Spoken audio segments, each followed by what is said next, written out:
Also, schönen guten Abend, liebes Publikum.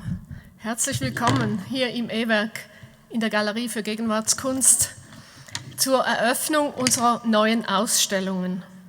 Mein Name ist Heidi Brunnschweiler, ich bin die Leiterin der Galerie für Gegenwartskunst und die Kuratorin der beiden Ausstellungen.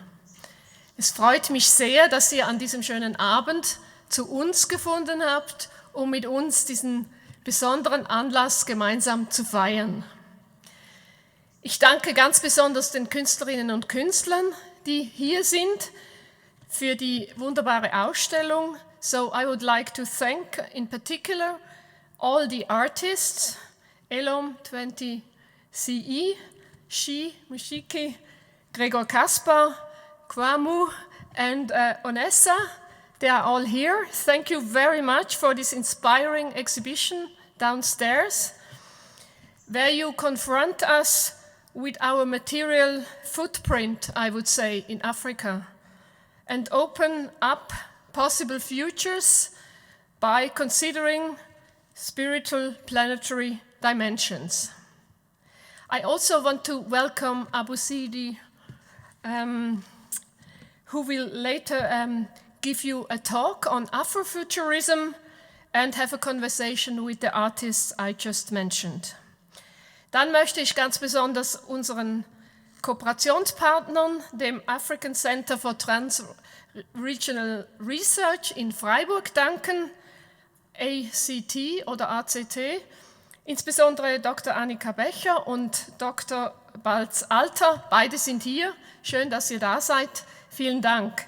Die Kooperation, die heute stattfindet, ist der Vortrag von Abosede und dieser Vortrag findet in einer Programmreihe statt zum 5-jährigen Bestehen des ACTs.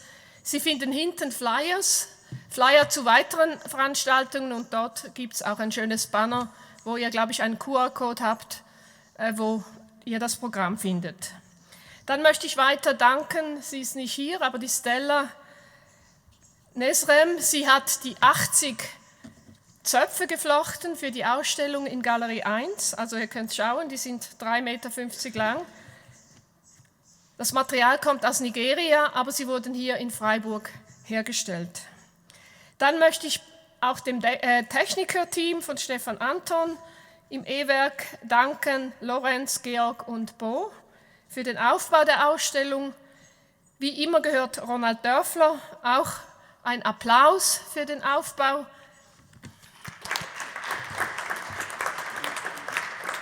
Dann möchte ich Katharina Grün danken für die kuratorische Assistenz, Bernie Moser und Luisa Schwind für die Unterstützung bei der PR und allen anderen und besonders Ihnen, dass Sie heute Abend mit uns hier sind.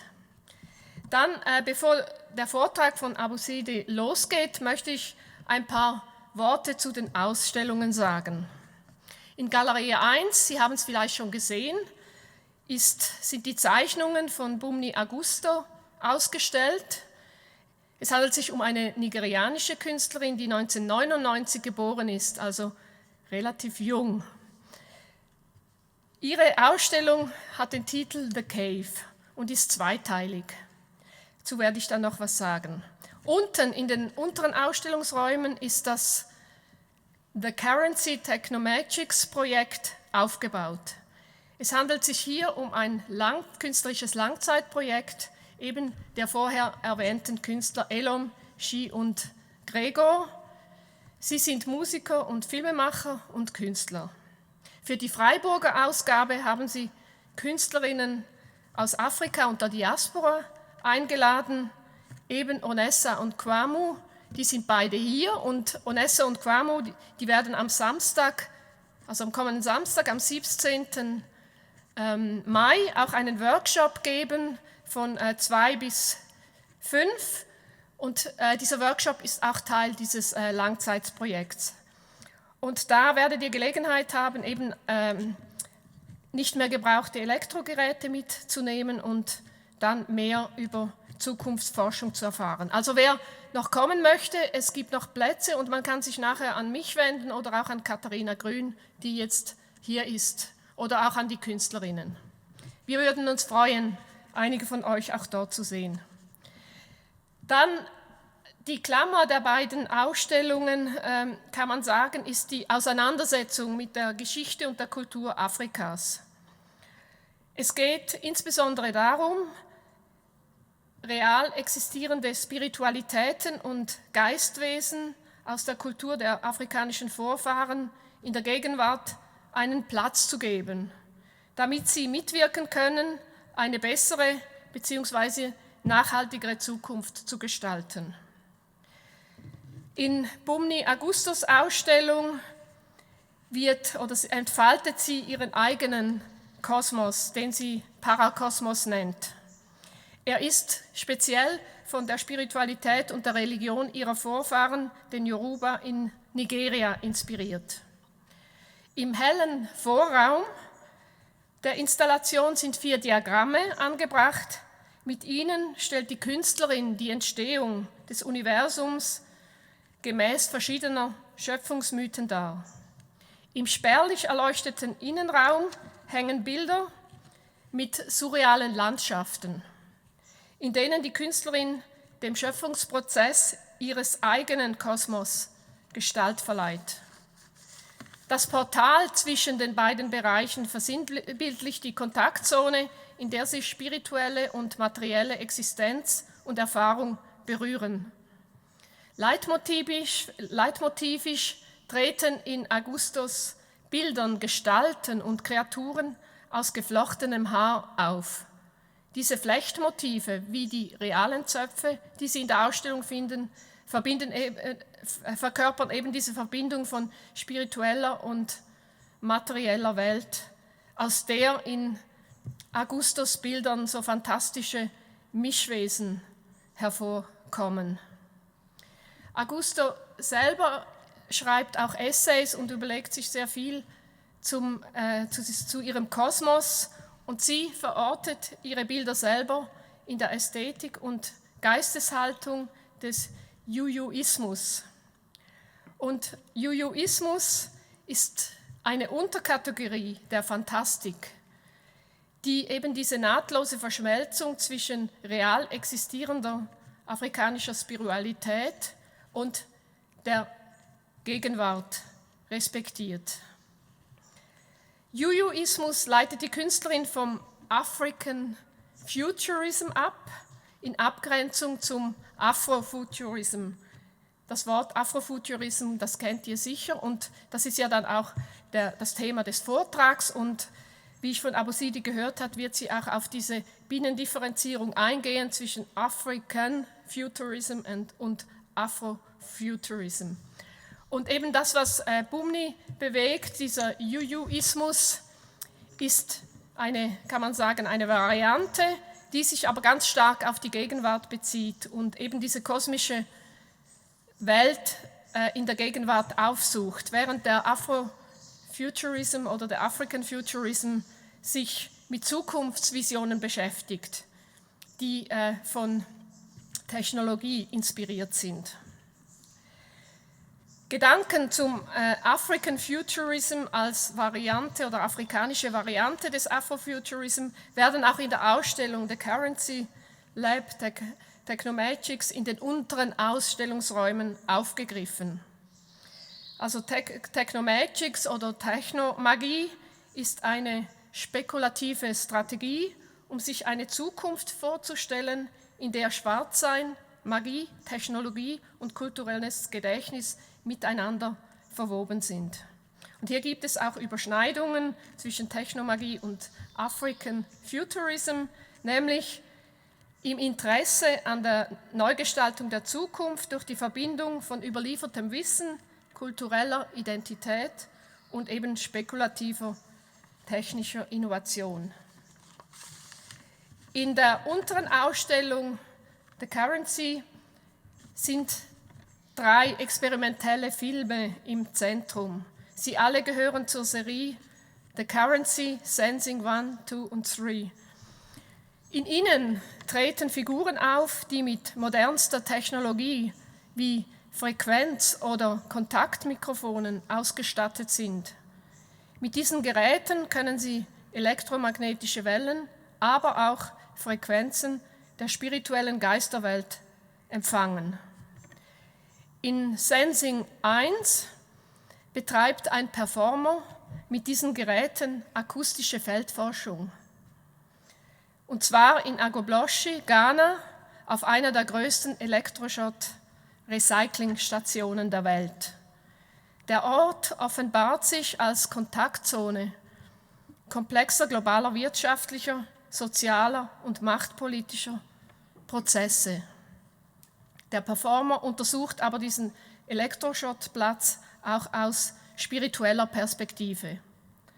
Dank einer vor Ort gefundenen Feder und einem Kamm wandelt sich diese postapokalyptische Stimmung in eine hoffnungsvolle, zukunftsgerichtete Vision.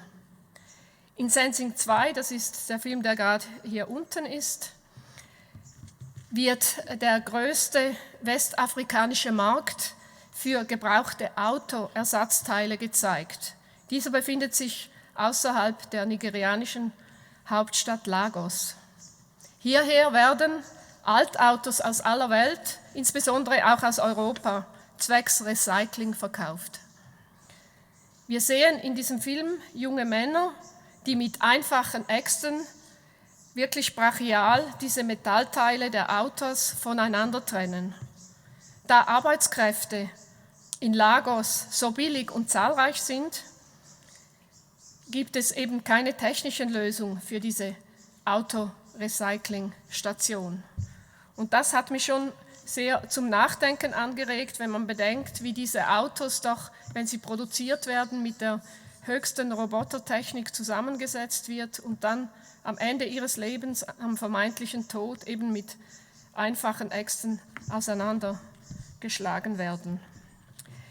In Sensing 3, das ist der Video oder der Film, der im langen Raum ist, wird die Kyland Farm für organischen Landbau im intakten Bergland in Togo vorgestellt.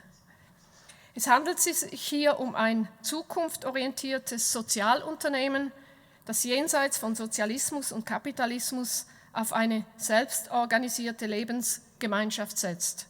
Und das sind ja auch Ideen, die in Europa in den 60er und 70er Jahren große Verbreitung hatten. Hier sind es Kinder mit Bananenblättermasken, die ephemere Geisteswesen verkörpern. Mit ihren Geomikrofonen nehmen sie die Frequenzen der Erde auf und drücken damit einen respektvollen Umgang mit dem Land aus. Das Leben auf dieser Farm, die Kinder, das Grün, machen Sensing 3 zum Gegenpol des städtischen Chaos mit unseren Konsumabfällen beziehungsweise den Abfällen aus dem globalen Norden von Sensing 1 und 2. Als utopischer Raum, der von tɛknoʊmædʒɪkɛs, spirituellem Denken durchdrängt ist, ist die Farm ein Modell für eine andere, nachhaltige Zukunft. Man kann in dieser Farm durchaus die Verkörperung des African Futurism als Variation eben des Afrofuturismus sehen. Aber diese Aspekte werdet ihr ja dann im Anschluss an den Vortrag von Abosede diskutieren. Jetzt freut es mich sehr, Abosede Priscilla Ipadeola hier willkommen zu heißen. So I'm very pleased to welcome you here in Freiburg, Abosede, and briefly introduce you. So your talk is called Afrofuturism, Philosophical Reflection on African Diaspora Theories, ? Is Afrofuturism Utopian? Abosede is a famous, I would say, feminist African philosopher who is currently a research fellow at the University of Hildesheim.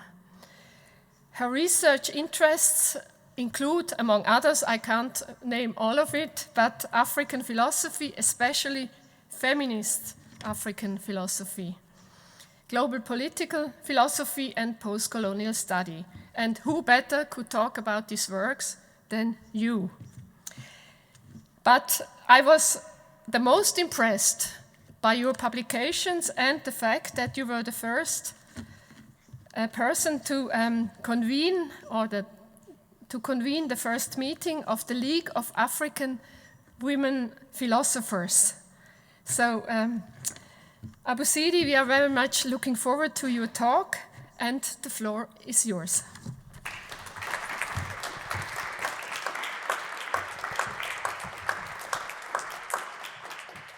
So I'm so thrilled to be here this evening, and I would like to thank those who made this possible. So thank you very much, everyone who made this a reality. Thank you very much for everything you did, all the meetings, the recommendation, the invitation, and for making my stay in Freiburg memorable. Thank you very much. So I'm grateful to the organizers of this event. Thank you. I'm happy to be here this evening. So now, this is a topic that I'm looking at. Philosophical reflections on an African diasporic theory is Afrofuturism, Utopian.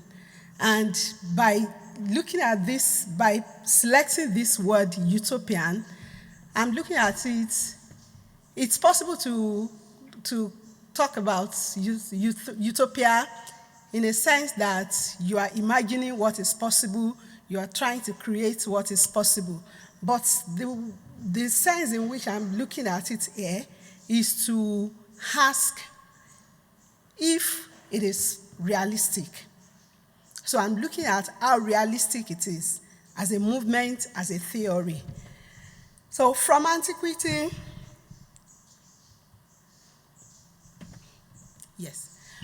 From antiquity, there has been a timeless quest to know what lies ahead.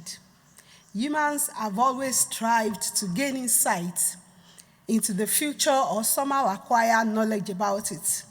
Ancient cultures and civilizations, which mostly believed that transcendent forces and principles control the universe and how cosmic events unfold, as well as how people's conditions evolve, heavily relied on dreams, observations, clairvoyance, precognition, astrology, and other extrasensory strategies to gain a glimpse into the future. Knowing what the future holds makes people feel they are in control, rather than being a pawn taken unawares by events and happenings. Having some knowledge about the future, however vague, also helps people satisfy their curiosity and adequately prepare to confront and overcome future challenges.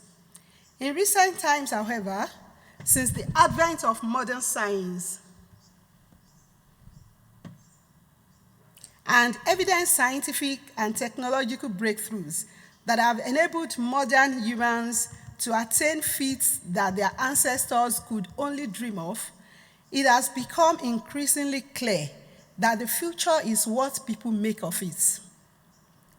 Even if natural disasters that humans do not directly cause are looming, scientific investigation can help humans know where they will happen, when, and the likely extent of their impacts. Futurism and future studies, broadly construed, is born out of the conviction that people can structure the future. Consequently, in recent years, there have been more efforts to formulate ideas and set goals to determine the future. However, the fundamental concern is whether the visions, goals, and images of the future include and represent everyone, everywhere. As of 1994, when the Anglo-Scottish-Irish cultural critic Mark Derry published his work titled Black to the Future, Interviews with Samuel R. Delany, Greg Tate, and Tricia Rose, he and many African Americans did not think that the future being described by dominant voices, especially in science fiction, included Black people. He expressed this doubt by raising the question, can a community whose past has been deliberately rubbed out and whose energies have subsequently been consumed by the search for legible traces of its history, imagine possible futures? He therefore coined the term Afrofuturism, which has grown to become a beacon of hope and provided the required articulation that many people of African descent, especially in the United States, needed to theorize an idea that had agitated their minds for centuries, namely the place of African people in the possible futures that humanity currently envisages. Derry's conversations with Delany, Tate, and Rose provide deep insights into Afrofuturist discourse. Derry critiqued mainstream sci-fi for marginalizing and excluding African American people's experiences, perspectives, voices, and concerns. It therefore became clear that for Africans to have a desirable position in the future, they must make it happen by intentionally amplifying their representation in speculative fiction, science fiction, visual arts, music, technoculture, and technology. This realization culminated in the now popular movement of Afrofuturism. Afrofuturism is a strategy to ensure that people who have been written out of history are not cancelled out in the future of humanity. Employing the creative powers of imagination, fiction, and speculation, Afrofuturism creates possible futures that are more inclusive and more representative of Black people. Through sci-fi, cli-fi, music, and other genres, popular Afrofuturists like Sun Ra,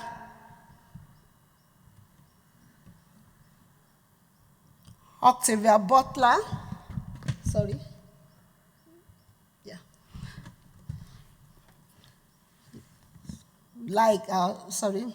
Sun Ra, Octavia Butler, George Clinton, and Yitasha Womack, the author of Afrofuturism, The World of Black Sci-Fi and Fantasy Culture, have created alternative narratives aimed at liberating, healing, and empowering Black people.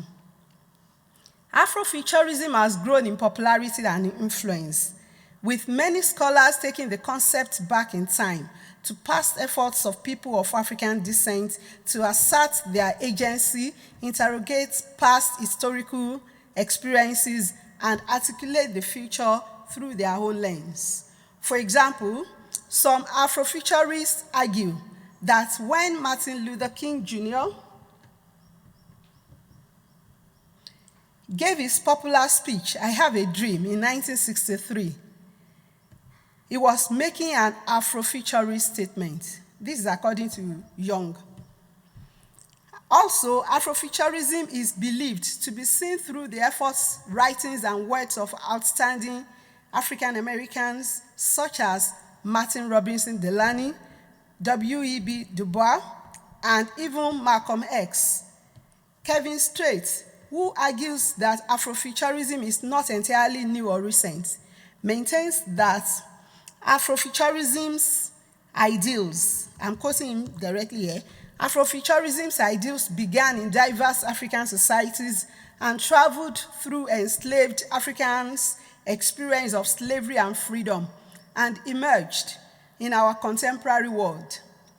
At every point, Africans and African Americans have envisioned their own freedom, their ideals, while situated within a distinct African American experience, speak to larger human demands and calls for freedom, for understanding, for expression, and for life.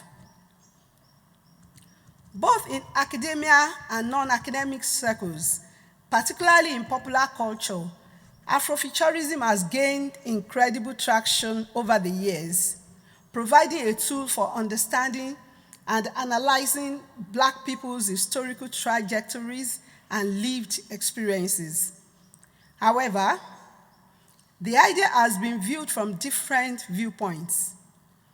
A notable African futurist science fiction writer, Nnamdi Okorafor, sought to embrace Afrofuturism.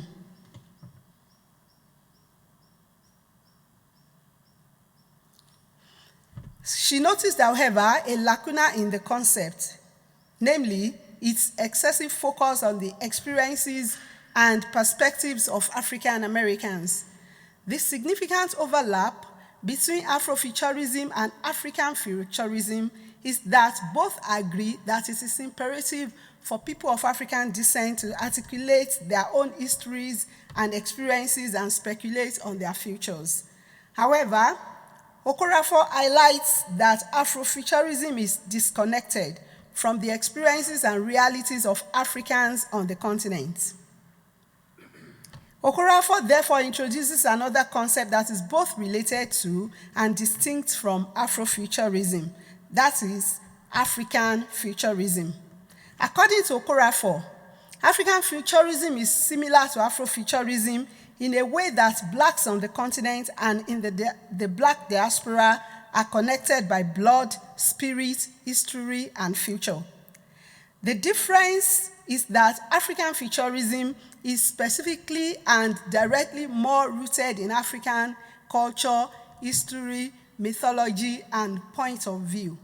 It then branches into the diaspora. It does not privilege or center the West. She claims that she rejects the attempt to constrict all people of African descent into one straight category.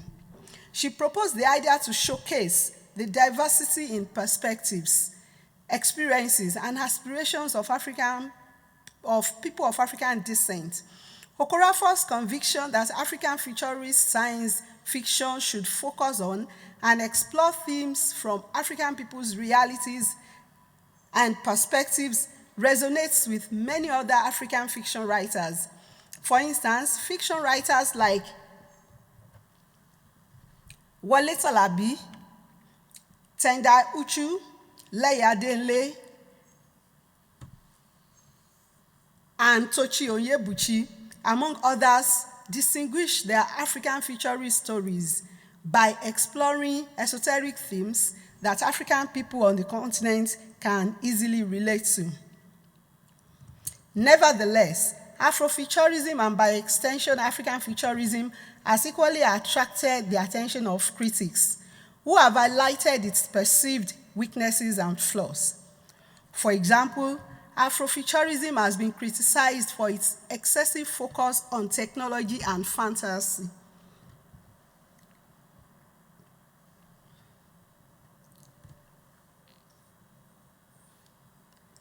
Which does not necessarily address the systemic inequalities that keep Black people in conditions of marginalization. Additionally, the movement centering of Western technology has been questioned. This is believed to undermine the idea, underscoring its strong ties to or obsessive fixation on the Western institutions that it claims to critique. Although Afrofuturism is a fascinating and compelling movement, it raises an important question. What do people of African descent aim to achieve with it? It is essential to ask whether the allure of the future lies in our relentless pursuit of it, even when we never quite reach it, as long as it makes us feel good now, or if our goal is to ensure that the future of Africa and its people, both on the continent and in the diaspora, is genuinely free from the limitations that have hindered its development over the few centuries. Afrofuturism must incorporate more concrete blueprints to empower Africans to shape their future and avoid becoming an empty term or a mere buzzword. In my view, the idea must prioritize intergenerational relationships. Africans, both on the continent and elsewhere globally, have had so much to grapple with in the past centuries. However, they have remained strong because of the traditional culture of interconnectedness and solidarity prevalent in African societies since time immemorial. While it is crucial for Africans and African diasporas to envision a future where African people cannot be relegated because of their technological advancements, it is equally imperative to incorporate relatedness, relationships, and solidarity to mitigate already well-known, as well as yet to be discovered, fallouts of science and technology. The Yoruba people of West Africa, for example, say, "Ọmọ ẹni lọ́lá."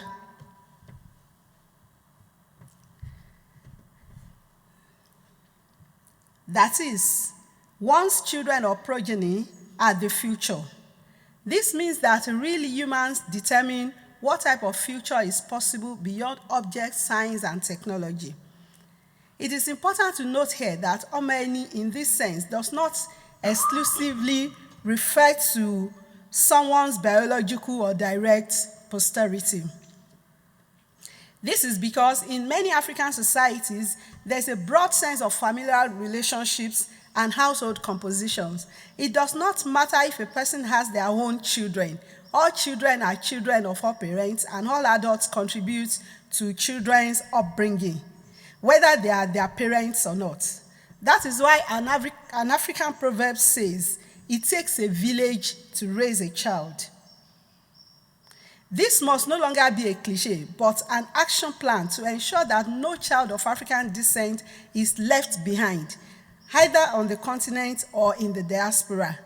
This cannot be left to individual families and governments to decide or legislate upon, but must be prioritized by our collective vision of Afro-African futurism. The iconic contemporary Afrofuturist writer, I showed a picture earlier, Itasha Womack, relates how she once gave a lecture where she talked to a class of young children about Afrofuturism. She urged them to imagine the kind of world they would want to see, but she did not ask them to envision the kind of people they would want to be when the future comes and they enter into adulthood. As we use the framework of Afrofuturism or African futurism to imagine the future, it is imperative to ask ourselves about the kind of people that will occupy that future, as this is the way to ensure that oppression and marginalization cease.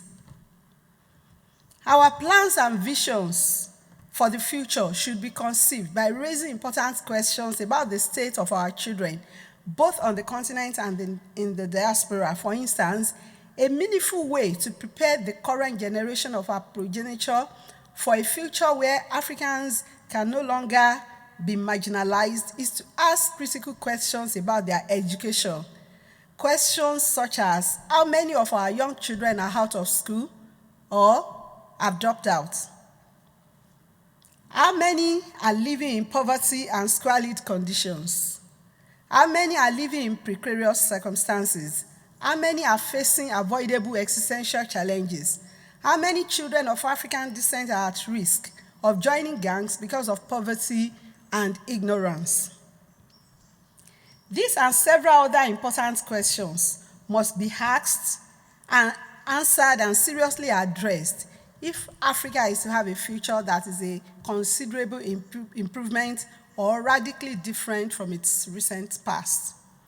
Particular attention should be paid to the pedagogical style and the content of the African child's education.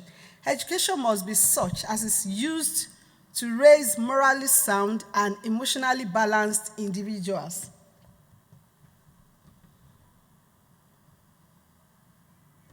In many societies worldwide, humans are becoming increasingly detached and distanced from one another.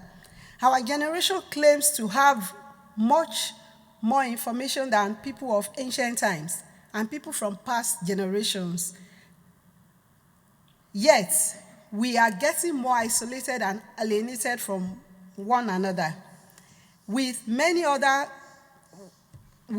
all the attendant consequences of that, which include emotional breakdown, mental health collapse, and many other illnesses that previous generations did not record at such alarming rates. People must not be imagined out or onto the margin of an ideal future. Futurism, whether Afrofuturism or African futurism, will benefit people of African descent if it is people-focused without being necessarily anthropocentric.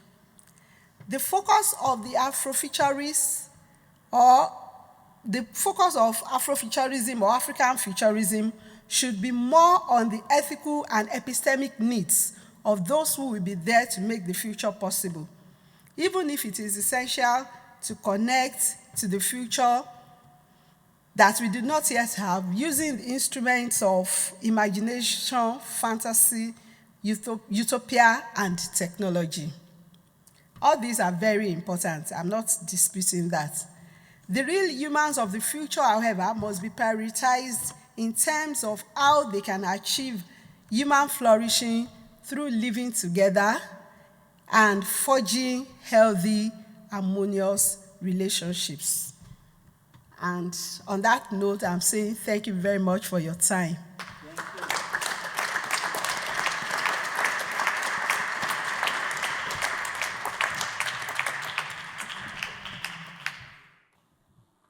So, thank you very much for joining me. Okay, thank you. Yes, these amazing people have been working on a project, and that is why we're here, the Currency Lab. So we would like to talk more about it, looking at the kind of future that they are envisaging by working on this project. What kind of future values are they looking at? And I also love the fact that we have a picture here that is showing nature, that is showing children. This is great. And this tells us about the kind of future, that is immediate future, that we are looking at. So I would want them to talk more about this. Yes, Kwamou. Oh, okay. Would you like to start? So in relation to what you are doing, what kind of future values are you looking at? Is it just in terms of currency, perhaps, or nature is also included, children are also included? Yes. So we'd like to hear more about what you are doing in relation to the kind of future that you think Africans need to envisage and also work towards achieving. Sounds good. Thank you for your question, and thank you for having all of us. So my name is Kwamou Feukeu. As part of this collective that we formed together called the Currency Lab. On your question on what type of futures we're looking at, or what type of futures we have for the continent, I would actually revert that by actually stating, maybe going back to the origins of the project. There's many origins to the project, and of course my three comrades here on this panel have been also working together before we got to join and work, the four of us together, and of course in a community of artists who are there. I'm seeing Onessa here, but also many others back in Nigeria or in Togo who are not with us physically. At the time when I joined, we were asked actually by a former minister, Kakunbuko, who specializes in the analysis of the CFA franc, which is the dominant currency in Francophone Africa, basically in Central and Western Africa. And there's been heavy critiques. I do not know if you know, for example, CFA franc used to stand for basically franc of French colonies of Africa. So that was what the CFA was about. Now it means Francophone communities of Africa. And so, of course, it's different, except for the fact that, of course, this particular currency is produced in France. Its entire system, it's pegged to the euro. And basically, it means that the currency is also organized by the European Central Bank. So in terms of conversation, which has to do with value and how an economic system functions, there's plenty of conversations and sentiments, resentment also that has been ongoing in Francophone Africa. Now, when we were asked to do something on the future of the CFA franc, we refused to do so. Not because we didn't think that the conversation was important. Based on what I've just told you now, you can see how relevant that is to context. But it was because having a conversation around the CFA franc tends to shut down the conversation. We've already framed the type of future that we wanted. We've basically framed it around the fact that we didn't want the CFA franc. We don't know what we want, but we know what we do not want. But even by doing that, we're actually closing off the conversation around one particular instrument. And so we're thinking, what is really the problem if we're looking back into matters that are raised in Africa or that are raised by the diaspora? And those type of elements have more to do with how does value circulate in society? What matters to us? Are we even allowed to ask that question? And so that's why we started actually having conversation thinking, hey, wait a minute. What are we actually allowed to see as being of value in the societies that we live in?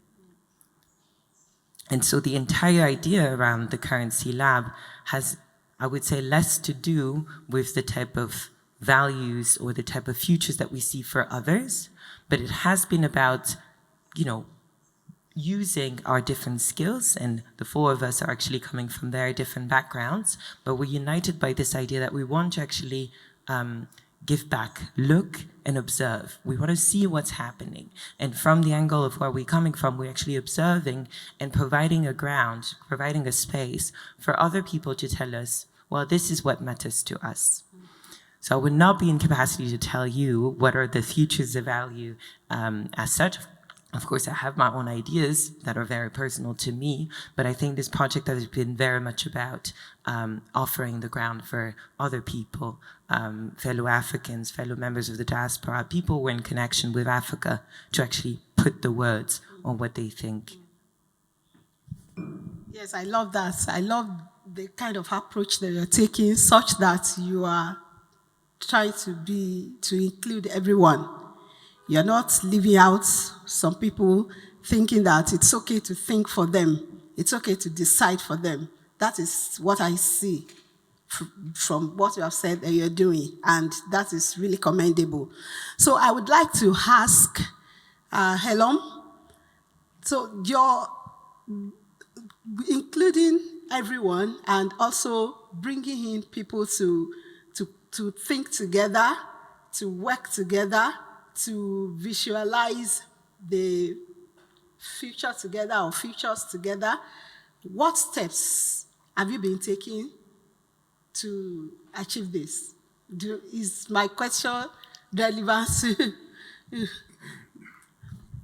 Maybe what I could, thank you first of all, and thanks also the audience. Maybe I can talk about what I work on, because I think we have I think Kwamou talk about the process of documenting what is existing. So there's 3 videos, for instance, in the exhibition, and we work, Gregor and Chi, we started in Ghana, and for me it's kind of trilogy. We started from checking the perspective of dead materials, and then get the perspective of alive materials.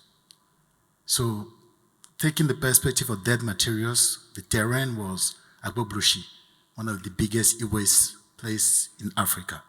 And when we were there, it's not about jigging the sounds or mining the sounds of these dead phones, dead computers, etc., but also to give floors to the people working in the places. So we can see short interviews of people working there, because I can also relate it to even your presentation about the human perspective, not just going there, taking those things, getting the sound and getting back.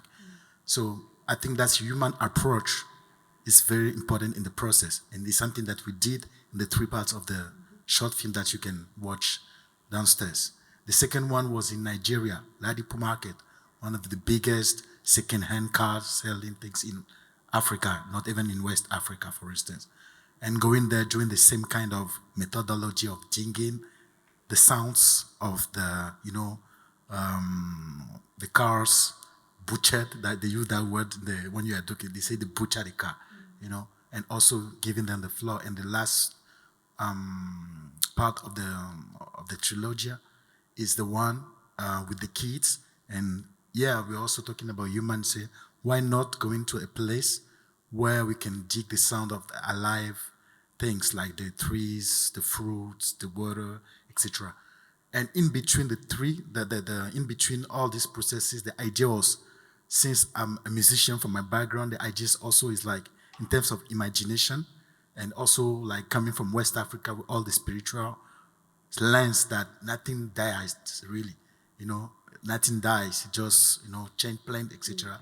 The idea also was, okay, let's say if you want to take the sound of all these things and blend them with something you want to create like beautiful, what it can bring to. So basically that was a little bit the kind of process. Like we are still documenting, even being here, like we are still documenting. We do workshops in the next of days, so if you have not registered yet, you can still register.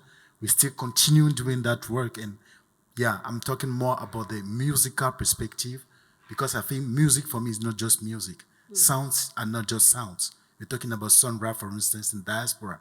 But when you come to, for instance, in the IFA system, we know that sounds have vibration. So how also we, as Africans today, not to say we are West Africans, because what was also interesting for me was to break that colonial rules of Ghana, Togo, and Nigeria.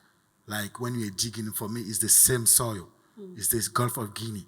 I don't want to see in the perspective of, this. So in the same soil, you can see that those things are happening, but you can also see that some people are straight trying to take care of the earth in a certain way.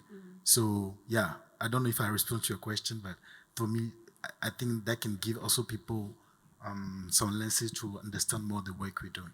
Thank you. Awesome. Thank you very much. Of course, you actually did.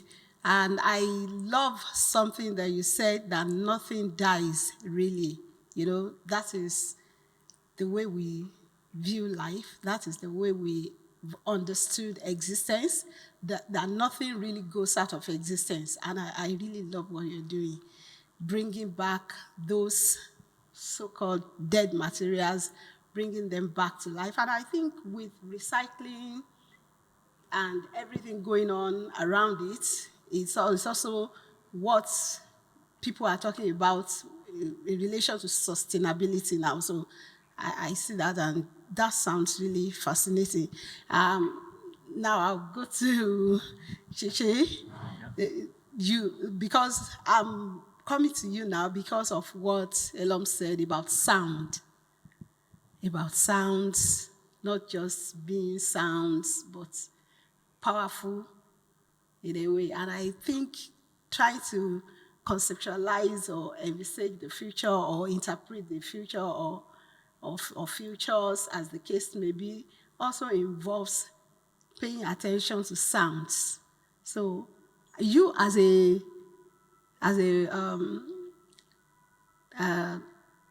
film artist and someone who deals with sounds, how do you think that contributes to future studies, looking at the future? And yes. Yeah, thank you so much for the questions. I really like that you put this question onto me, not Ellen. Obviously, Ellen is the expert of the sound. I'm not. But I probably can provide some other perspective in terms of, looking back to these questions. Me, myself, I have to say, I had a dream of being a musician when I was younger, and obviously I failed. And so the whole of my life, I'm looking into how can I actually find an alternative way to make music. And yeah, so I really like to be in this group, to work with the other scholars and artists and musicians, because behind our cooperation, actually we all have our own other focus. So we are not be a group which address very specific questions, but we are together because we have some common interest, and then we share our knowledge. There's a lot of exchange every week, every month, and we learn a lot from each other. So what I like to, from this cooperation and this artistic practice, mainly are based on this exchange, which you cannot see during the process, but we have some result here in this exhibition to show you. And for me, as a visual artist and who interested in filmmaking, I have to say, film, in my opinion, is a technique to deal with time. Film is a technique to deal with time, and sound is another technique to deal with space. So film is about time, sound is about space. Why I say that? Because I feel like when we are editing film, we are actually dealing with the linear time. How can we make that linear time, which already embedded in our knowledge, into something different? How can we experience the linear time differently? It's about film. And sound, mainly people might think it's about volume, it's about our ability of hearing, but in a lot of our practice, actually, is about how to sense the so-called soundscape. So it's not only about how to make this noise, but to question how this sound produced, where is it from, and how that influenced the surrounding where people located in.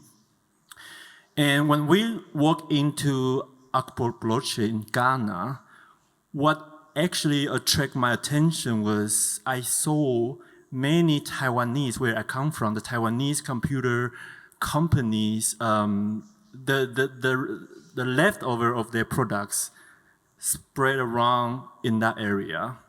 So when we talk about this specific E-West so-called urban mining location, it's not only about Africa, it's not only about where those products come from, maybe mainly from Europe, but also where those things were produced. And very possibly they are from China and owned, the factory in China and owned by Korea or Taiwanese company. So it's like a very complicated system over there. And while all these multinational production chain company are producing all these very complicated questions to influence the world where we are living in, I think the artists or the cultural worker or the scholars like us who we are sitting here, we also need the certain cooperation to share the knowledge, our limited knowledge to each other so that we can build, because all these companies, they were not telling us what they are doing over there, right? What we ask is, what we got to know is actually there was even the German company sent the people to Agusto to teach the people how to burn the machine down more efficiently.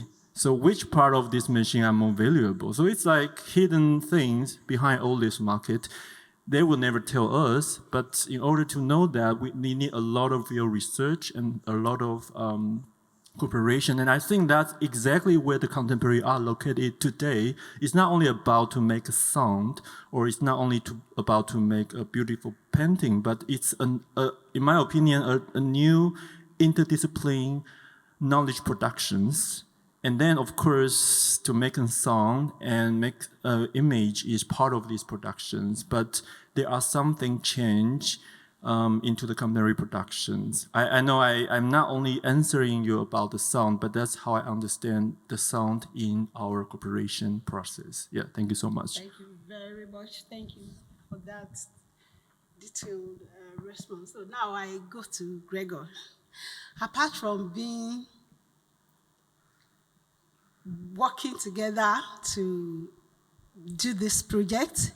You are also here, receiving artists from different parts of the world, different parts of the African continent, making sense of everything.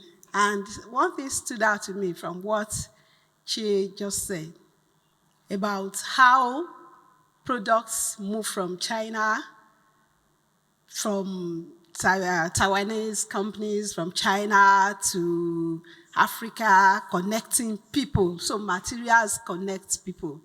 And I see you doing that, connecting different people, different ideas, different projects, different artistic works. So my question to you would be that this project, the Currency Lab that you have been working on from Europe, from this context, what would you say about this project that you have seen in relation to futures, or looking at the future, if that sounds relevant to what you're doing?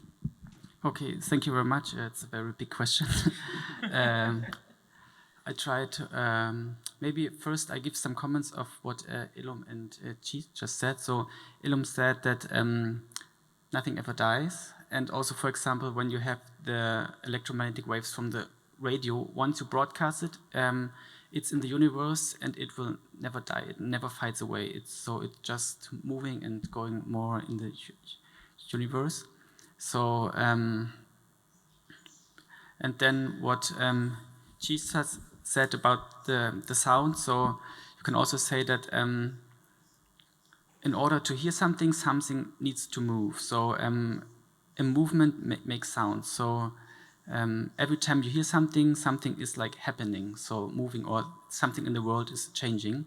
So there is also no silence. So because the world is constantly moving. So, but we as humans, we are just on a very special frequencies, or in a very narrow way where we can hear things, but also there's much more to listen.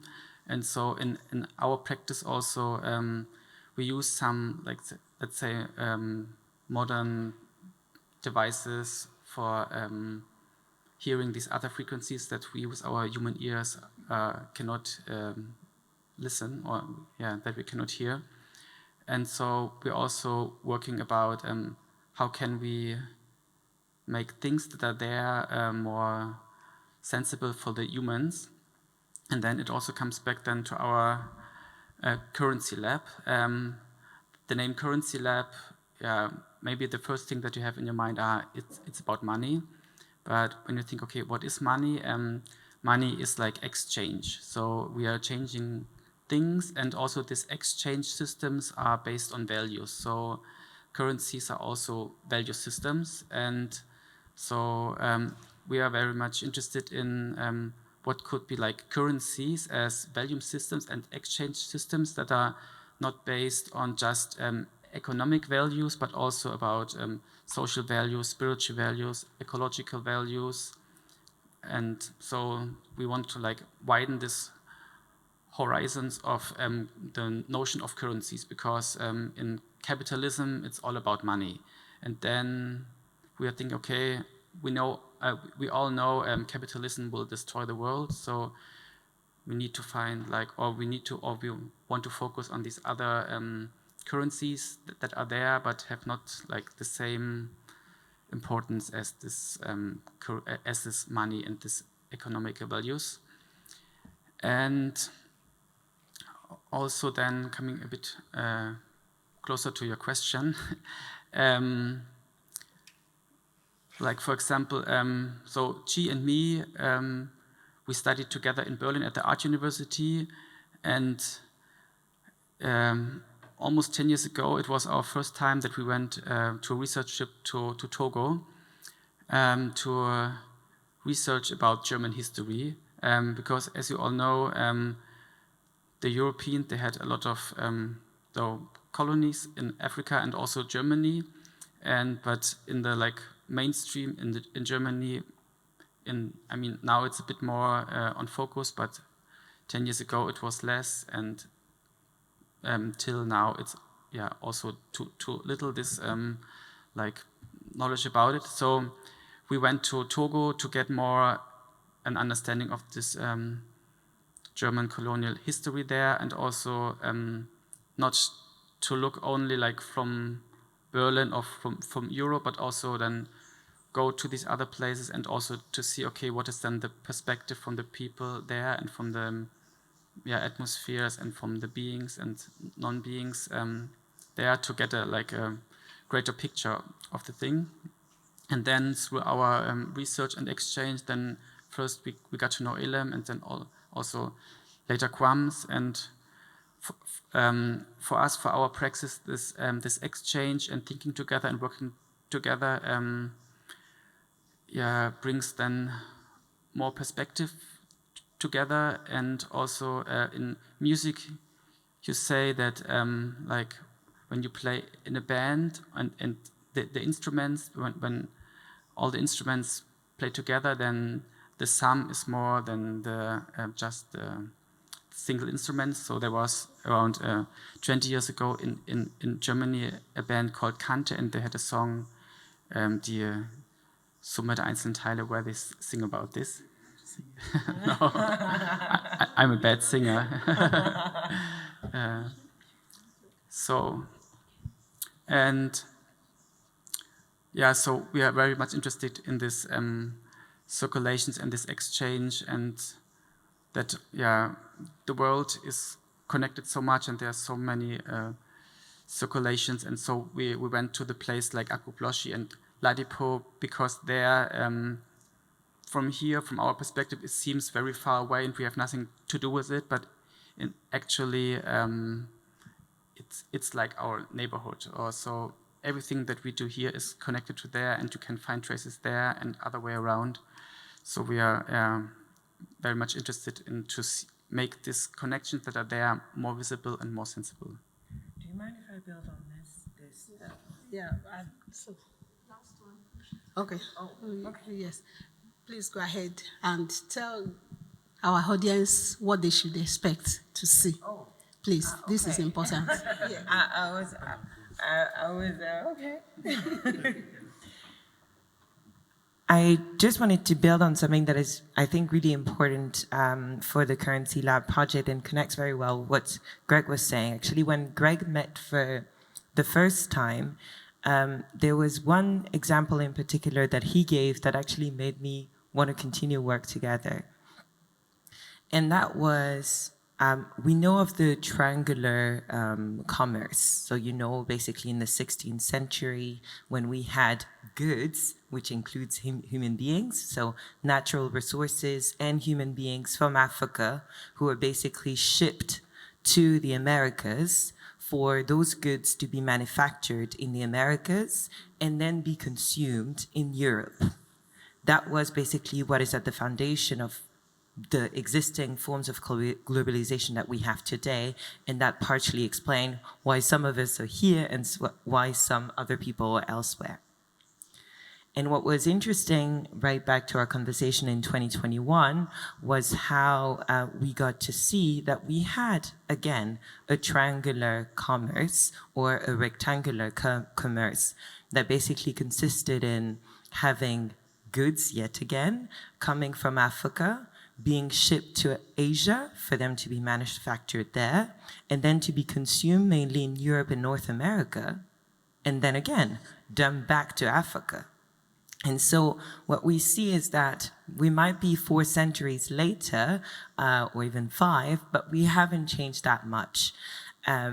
Just spaces change, there's movement, there's sounds, and those type of archives that are in the making are very much telling of the societies that we live in, the values that we hold, and our ability or inability to connect with one another. And so one thing that has been important for us, you see the 4 of us, we come from 4 different places, at least a minimum of 4 different places. And we were interested in what that movement had to say. And so this idea of having artists that are also representing that movement was really important to us. Now, in terms of what you can expect, well, I would say you can expect already quite a bit of what we've been talking about throughout. I would say the provocation that we had for you was about, you've heard techno-magic. And so it's kind of interesting to have those words put together.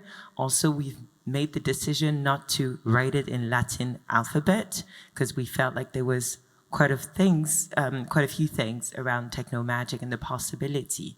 So you can hear techno-magic, like techno, the Chinese technological company in magic. You can hear whatever you want. So as we say techno-magic, feel free to imagine whatever you want and actually share it back with us. Did what you get to see correspond to what you had in mind when you heard techno-magic for the first time? But one thing that is really important for us is to make sure that we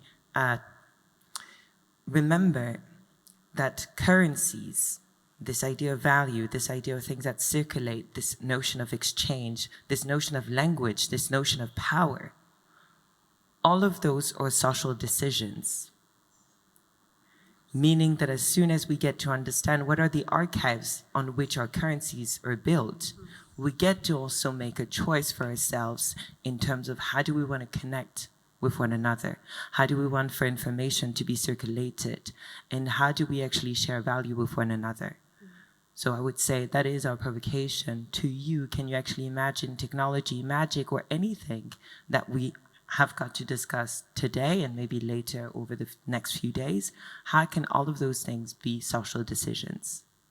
I thank you. Thank you very much. So I would like to thank the panel and also thank every one of you for joining us. So please.